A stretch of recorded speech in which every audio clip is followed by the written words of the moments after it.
Solan to अनरेवल टांग set के इस एपिसोड की स्टार्टिंग में हम देखते हैं कि ग्लोरी हॉल के ऊपर काफी सारे स्पिरिट मास्टर्स ने अटैक कर दिया होता है और तभी इनमें से एक स्पिरिट मास्टर सभी को खत्म कर देने के लिए कहता है और इतना सुनते ही इसके स्पिरिट मास्टर्स यहाँ के स्पिरिट टेक्नीशियंस को मारने लगते हैं। यहाँ पे जहाँ देखो वहाँ लाशें पड़ी हुई होती है और पूरा ग्लोरी हॉल देखते ही देखते खून में रंगने लगता है और इन स्पिरिट मास्टर्स को ऐसे लोगों को मारता देख यह काफी हैरान होता है और मन में कहता है कि ये लोग जिस तरीके के स्पिरिट टेक्निक्स का इस्तेमाल कर रहे हैं ये होना हो बॉडी सेक्ट के लोग हैं और ये सभी ही टाइटल डुएलर्स हैं और इन सभी की ही स्ट्रेंथ मुझसे काफी परे है और अभी मैं इनमें से एक के भी मुकाबले का नहीं हूँ, इसलिए मुझे जल्द से जल्द इन सभी से छिप जाना चाहिए। और तभी हम देखते हैं यहाँ पे एक काफी ज्यादा स्ट्रॉन्ग और पावरफुल स्पिरिट मास्टर आ जाता है जो कि इन सभी को ही मार देने का ऑर्डर देता है और ये अपनी पावर से काफी सारे लोगों को मारने लगता है और ये लोग इसकी पावर से अपने आप को बचाने के लिए शील्ड बैरियर्स बना रहे होते हैं, लेकिन तब भी ये उसके सामने नहीं टिक पा रहे होते हैं। और तभी हम देखते हैं कि यहाँ पे जिंग होंगशन आ जाता है और ये कहता है कि जब से ग्लोरी हॉल बना है तब से लेके अब तक ये कभी भी इतना गंदा नहीं हुआ है, लेकिन दुबुसी तुमने इसे तो नष्ट करने की हिम्मत की है। और फिर जिंग होंगशन ने काफी खतरनाक अटैक करते हुए कहता है कि इनमें से एक को भी मत छोड़ना और इस अटैक को देख के दुबुसी भी काफी हैरान होता है और हम देखते हैं कि जिंग होंगशन ऐसे ही खतरनाक अटैक करता ही जा रहा होता है। और तभी हम कहीं गड्ढे होने की आवाज को सुनते हैं जो कि और कोई नहीं हमारा युहा कर रहा होता है और यहाँ से भाग रहा होता है और ये मन में कहता है कि आखिर ये सब क्यों हो रहा है। बॉडी सेट काफी खतरनाक तरीके से ग्लोरी हॉल के ऊपर अटैक कर रहा है, आखिर वो ऐसी भी किस चीज के पीछे हैं और ऐसी सिचुएशन में मैं क्या करूँ और क्या मुझे बाहर जाना चाहिए और अगर मैं बाहर जाता हूँ तो किस तरफ की मदद मुझे करनी चाहिए और मैं यहाँ पे तो किसी भी हालत में नहीं मर सकता हूँ, नहीं तो ये मेरी बदकिस्मती होगी। और तभी युहा को एक साइड से कोई चीज डिटेक्ट होती है, इसलिए बाहर जाने की बजाय उस तरफ जाने का डिसाइड करता है और फिर ये उस तरफ जाते हुए मन में कहता है कि क्या ऐसा हो सकता है कि ग्लोरी हॉल के अंडरग्राउंड टनल्स में कोई बड़ा रहस्य छिपा हुआ हो और ना जाने बॉडी सेक्ट का आखिर गोल क्या है, या फिर वो बस ऐसे ही बाकियों के साथ लड़ना चाहते हैं, या फिर इस तरीके से वो बस अपनी तरफ ध्यान खींचना चाहते हैं, या फिर वो ग्लोरी हॉल के सबसे कीमती स्पिरिट डिवाइस को चुराना चाहते हैं। जरा रुको, जिस तरीके से बॉडी सेक्ट अपना सब कुछ त्यागने को तैयार है तो सिर्फ इसका एक ही मतलब हो सकता है और वो फीटस है, क्योंकि वो foetus 100,000 year old spirit beast का है और पास्ट के कई 100 सालों में चारों कॉन्टिनेंट्स जिस चीज के लिए लगातार लड़ रहे हैं और वो ऑक्शन के अंदर 100 मिलियन गोल्ड कॉइंस में बिका था, जो कि और कुछ नहीं 100,000 year old spirit beast foetus है। और ये यहाँ तक कि एक टाइटल डुएलो की भी पावर को बूस्ट करके नेक्स्ट लेवल पे पहुंचा सकता है और दुबुसी अभी जिस स्टेज पे है उसे सच में इसकी काफी जरूरत है और मैं समझ चुका हूँ कि दुबुसी अभी फेटस को ही ढूंढ रहा है। तो फिर मुझे इस हालत में क्या करना चाहिए, क्योंकि एल्डर मून ने मुझसे एक बार ही कहा था कि अगर संभव हो सके तो मुझे उसे हासिल करने की कोशिश करनी चाहिए, लेकिन मुझे अपनी भी सेफ्टी को प्रायोरिटी देनी है। और अब जब ग्लोरी हॉल पूरी तरीके से अलर्ट पे है तो इसकी तो कोई उम्मीद नहीं है, लेकिन अभी दोनों ही साइड काफी खतरनाक तरीके से लड़ रही हैं और अगर मैं अभी बाहर जाता हूँ तो ये मेरे लिए मौत के मुंह में जाने जैसा होगा।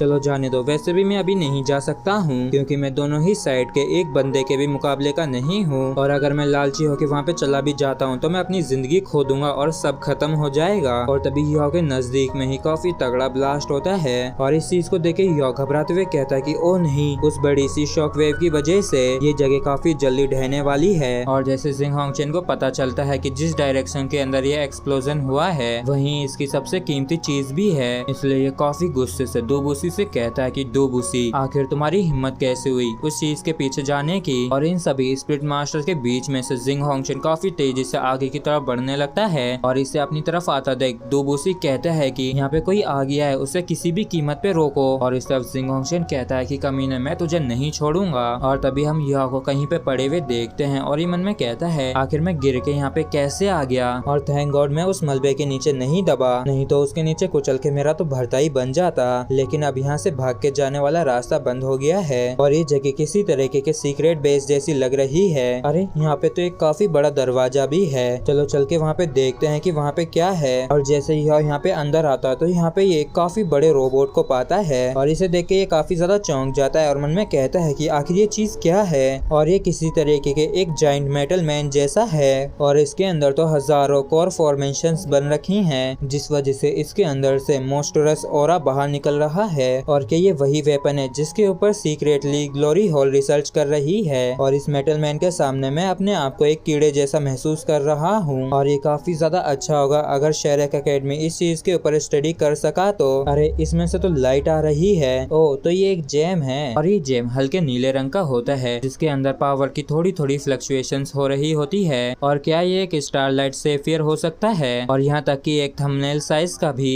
1 क्यूबिक मीटर के आसपास की चीजों को स्टोर कर सकता है। और क्या यहाँ तक कि जितना बड़ा दूसरा स्टारलाइट सेफियर इस कॉन्टिनेंट के अंदर भी है क्या? और मैंने इस जैसे जेम के बारे में कभी नहीं सुना है। और जैसे ही वह इसे टच करता है तो ये काफी जोर से ग्लो करने लगता है और ये चौंकते हुए मन में कहता है कि इसमें से तो काफी स्ट्रॉन्ग मेंटल शॉक वेव्स निकल रही हैं। और तभी अचानक से इसकी वजह से मेटल मैन जो होता है वो इसके अंदर चला जाता है और इस चीज को देख के यह काफी चौंक जाता है और कहता है कि वो जो मेटल मैन था वो इसके अंदर स्टोर हो गया है। और क्या अब इसका मतलब यह है कि मैं इसे अपने साथ अब घर ले जा सकता हूँ। और इसी के साथ फ्रेंड्स एपिसोड भी हमारा यहीं पे खत्म होता है। अगर आप लोगों को वीडियो अच्छा लगा हो तो प्लीज चैनल को सब्सक्राइब और वीडियो को लाइक करना ना भूलें। Thank you.